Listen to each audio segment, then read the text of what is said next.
Welcome back, subscribers, and those who have yet to subscribe to Meals with Michael. It has been several months since I've done one of these. I had a job that took me a couple hours each way to commute, and by the time I did all that, I just didn't have the energy to put these together. I'm in a new job. It's a closer commute, so I am kicking this off again with Meals with Michael, and today we're going to do a sweet and spicy cornbread. So why sweet and spicy? Well, I like things all sugar, in case you haven't gotten that from me, and I like things spicy, so I'm putting it together and making it sweet and spicy. Cornbread, because, well, it's November, Thanksgiving's around the corner, and cornbread goes well if you're going to do a cornbread stuffing, or if just have cornbread with your meals and your breakfast and everything, and I love cornbread. So, what will you need to do this? It's a really simple recipe. So you're going to need 1 cup of all-purpose flour, 1 cup of yellow cornmeal. You're going to need 2/3 of a cup of sugar, and I am using granulated sugar for this, cane sugar. You're going to need, for the spicy, a cup of jalapenos. So I seeded these, I ribbed them, I sliced them, I diced them, I fine diced them. I tossed them in flour, which is why they look this way.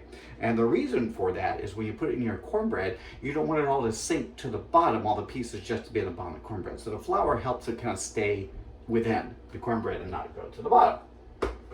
You're also going to want 2 teaspoons of salt, and you're going to want 3.5 teaspoons of baking powder, 1 egg. You know, you just can't buy 1 egg. I was complaining about that the other day because I didn't need a dozen eggs. I didn't need a half dozen eggs. I just need 1 egg. You can't in the grocery store buy 1 egg. What's that about? Anyway, so 1 egg that I've lightly beaten. You're going to want 1 cup of milk, and I'm using whole milk here for this because, you know, it's the holidays coming up, cornbread, you want to get something rich. And 1/3 of a cup of oil, and this is a vegetable oil that I'm using because it has no flavor, it's neutral to everything. So this is really simple. You just whisk your dry ingredients together, add your wet ingredients, fold all your jalapenos into the whole thing, and you pour your batter into a 9-inch round that I've actually sprayed with a cooking spray here. So it's a 9-inch round. This is a pretty, as you see, deep round. It's about 2 inches, maybe 2 3/4 inches high, just to make sure that nothing goes over the sides. So I am preheating my oven while we're doing this to 400 degrees. So simple enough, right? So put it into a large bowl. You only need 1 bowl for this. It makes it an easy recipe as well. Your 1 cup of flour, equal part 1 cup cornmeal, 2/3 of a cup of your sugar, and again I'm using cane sugar for this. Don't use brown sugar, it's going to make it cloyingly sweet. It may not actually work in the whole thing, so use a white sugar.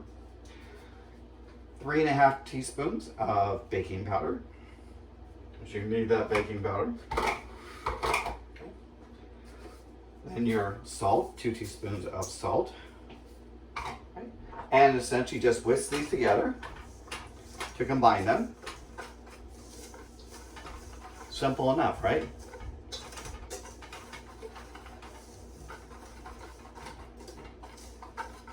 Okay. You could do this on a weeknight, you could do it in the morning, but you need about 20 to 25 minutes to bake in the oven. So now we're going to add in our wet ingredients. So we're adding in our milk, our cup of milk, our 1/3 of a cup of vegetable oil, and our 1 egg lightly beaten already. And again, continue to whisk that together until it combines into your batter.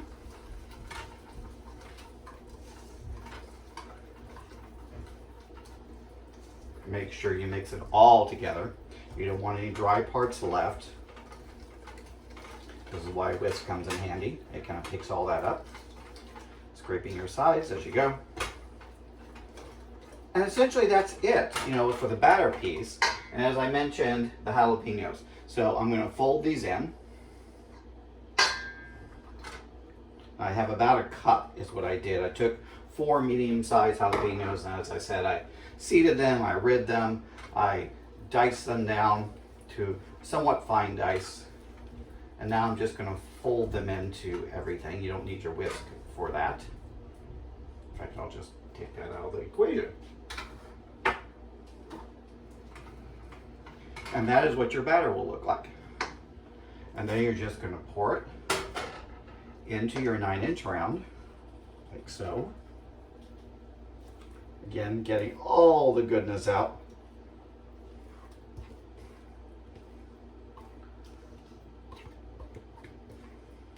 I love cornbread. It's one of those comfort foods for me. I like to have it, with a Southern meal. I like to have it by itself. I like to have it warmed up with butter. All those good things that make cornbread what it is. I just love cornbread. So I have never made a cornbread. This is my first time making it. So hopefully it will turn out the way it should. Now, I actually reserved, now probably not going to need as much, about a 1/4 cup of that granulated sugar, organic sugar, because I want to put that on the top of my cornbread batter. Oh yeah, I definitely don't need this much. You just need a couple of teaspoons, maybe a tablespoon off of this, because I just want to dust it down so that will caramelize in the oven. So again, you're going to bake this for about 20 to 25 minutes until a toothpick in the center comes out clean, or you could do the knife test. In my household growing up, we didn't always have the toothpick, so we would use a steak knife, the serrated edges, and put that in to see if it came out clean. So, ready to go into our oven. We'll see you in about 20 to 25 minutes when it is time for a sweet and spicy cornbread. See you in a little bit. Okay, so I went about 26 minutes for this in my oven. This is not something you're going to want to put in your oven and just walk away from and go do something else, because within a couple of minutes you can go from what looks like beautiful golden brown cornbread to burnt. So you have to be very careful about that. So knife came out in the middle, clear, and right now it's just straight out of the oven. It smells so good, and it is pulled away from the sides pretty nicely. I'm just running a knife just to be sure, and that's where spraying down your pan with cooking spray, baking spray, I can't even speak today, cooking spray is actually pretty helpful for that. So I'm just gonna cut right down into this because I can't wait for it to get cooled off and everything. So we're gonna see how well I can maneuver this, because you always have to taste it. This is quite a healthy slice that I did, but that's what I want. Now, you might be able to do this in a square pan. Usually square pans are 8 by 8, so if you can find a 9 by 9, you're going to want that. As I said, this was 2 and about 3/4 height, and as you see, it rose up pretty well with all that baking powder in there, so you do want to be able to do that.